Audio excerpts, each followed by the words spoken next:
I'm here at BlockCon 2017 with Ron Patiro, decentralizer at Consensys. Ron, welcome. Tell us more about what you're up to with Consensys. Yeah, so I've been working at Consensys for 1 year. I started out working on the strategy team, and now I've shifted gears to go to San Francisco to help get our West Coast presence set up.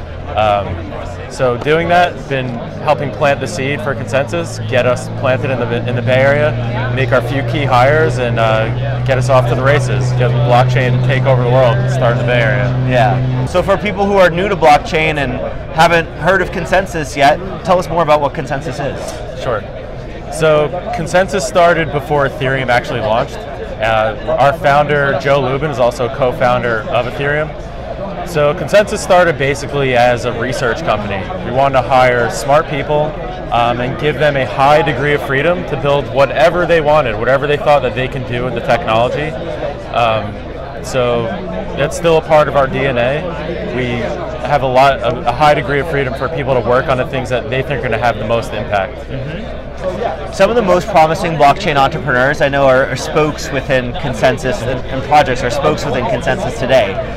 What advice would you have for a new entrepreneur in the blockchain space? Right, so I would say take your temperature. If you think that you have token fever, you probably do. Don't try and shoehorn a token model into something that looks like a business when it's not really a business. You know, think through, is this going to be, how are people going to be using this 1-2 years from now? If you have a hard time seeing that be a real reality, then you should probably stop and reevaluate yourself. Another thing too is that there's a lot of companies going off the race to raise tons of money right out of the gate, and should probably really look at hitting milestones and taking a lot of the plays that we know work from current companies and current VC model. But how can we do that without the VCs?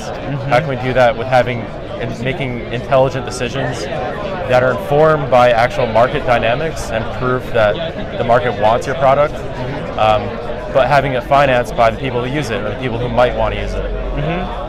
Are there any, if an entrepreneur has, let's say, token fever or feels that their product fits the token model, what would you tell them to do, like failures to, common pitfalls to avoid, or things that they should do with that ICO? One, it's really good to see something with at least an MVP before they do a token launch. I really don't think white papers are going to be enough for much longer. I think that's probably one of the really big ones that I would like to see more companies focus on. Okay. What do you think will happen in 6 months, 1 year in cryptocurrency and blockchain?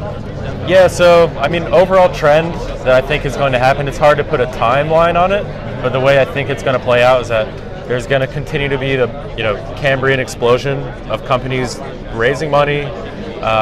Then at some point there's going to be a dying off of them, the ones that are not actually shipping product, getting users, looking nothing like a real business. Then there'll be some consolidation of some winners in the space. Then it'll probably go from having many companies to a handful of ones that are really successful. So I would say as far as like the trajectory of the space and the companies, I think it'll probably look something like that. Other things too, I'd say that I want to see users demand more from the businesses that they interact with, where that they should have some degree of ownership or some benefit from using one company versus another. So that's something that I really want to see happen personally, and I believe is going to be an inevitability at some point when we have versions of companies like Airbnb where it's owned by the people who use it.